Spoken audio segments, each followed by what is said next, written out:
there is a lot of water in our atmosphere. I went to a few websites. I just did a Google how much water is in the atmosphere, and this is the USGS website, usgs.gov, Science for a Changing World. The USGS Water Science School talks about there is always water in the atmosphere. Clouds are, of course, the most visible manifestation of atmospheric water, but even clean air contains water in particles that are too small to be seen. One estimate of the volume of water in the atmosphere at any one time is about 3,100 cubic miles per 12,900 cubic kilometers.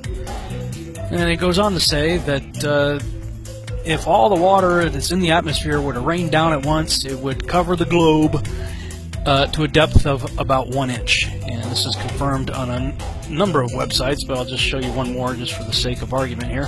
This is the Why Files, the science behind the news. They have an article, How Much Water is in the Atmosphere? It says, at any moment, the atmosphere contains an astounding 37.5 million billion gallons of water in the invisible vapor phase. This is enough water to cover the entire Earth, land and ocean, with 1 inch of rain. And, of course, goes on to talk about that as well. So, yeah, there's a lot of water in the atmosphere. I think we all kind of just know that, but I don't think we've ever really thought about what that means. And so I'm thinking if the atmosphere, especially over water, is made up of zillions and zillions of tiny convex drops of water, then collectively perhaps they all combine to make one big convex lens, in which case it would act like a magnifying glass. Okay, so with that in mind, let's look up some websites dealing with the refraction of light. You might see a graphic something like this, showing light bending downward. And here's your typical graphic showing how light rays entering some sort of medium, like in this case water, refraction causes the light to bend downward. Now we've all seen pictures of, a pencil or something in a glass of water, and how not only does refraction bend the image downward, it also magnifies it. I'm going to say that again. Water causes refraction, bending the image downward, and magnifies it. So this is important now. So now back to another clip from that previous video. The science is the same of that of a lens. Here's a simple example.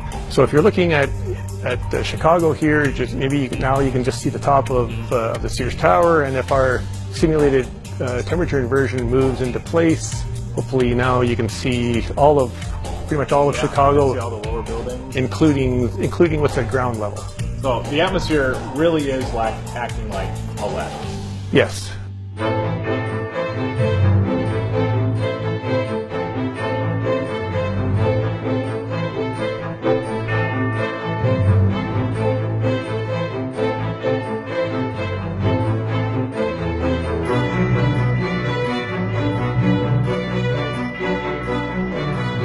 The science is the same of that of a lens. Here's a simple example. The atmosphere really is acting like a lens. Yes.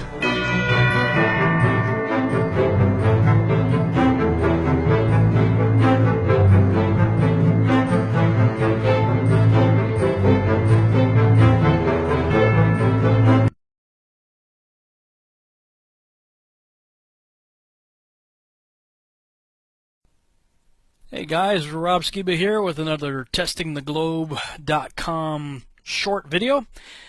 So, if you've been following some of my other videos, I've been showing how I believe the sun and moon work over the flat Earth model, and taking advantage of the fact that the atmosphere is full of moisture and that it is acting like a lens.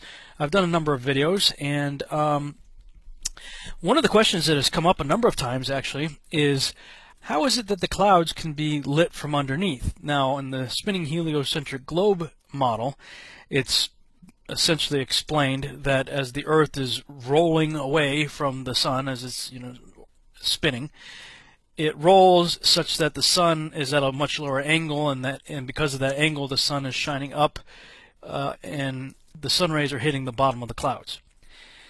So when you show people the model of the sun going around in a parallel path above the circle of the Earth, they say, well, you know, in that situation, the sun is above the clouds, and so how could it possibly illuminate the bottom of the clouds when it's doing that? So I decided to take up that challenge and see if I could figure that out based on what I had learned in my previous experiments. And so I got one of these stick-em-up LED lights. You know, you kind of push the button, it's got 3 little LED lights inside. And I taped it up so only one of the LED lights is showing, and stuck it on a box and put it on the table with my trusty plastic lens set up here. And I took my stand that I was using for the sun and moon and just set it up right here on top of these little Tupperware things. And I was thinking, okay, so that's, let's just say the bottom of this little stand here represents the bottom of the clouds. And so as you can see here, the light is way above, you know, it's well above what would be the bottom of the clouds in this example. So let's see what happens. I turned off the lights and set my iPhone to record, and I'm showing myself here recording all of this with another camera, and I pulled the light back on the table, and watch what happens here. Ooh, check it out. And there's that refraction taking place again. It's got the light. It made the sun set, first of all, below the horizon in this case. And let's just show, this is just the iPhone view. I'm going to bring the cloud in here, and the platform represents the bottom of the clouds. So the sun's going down, and oop, there it is.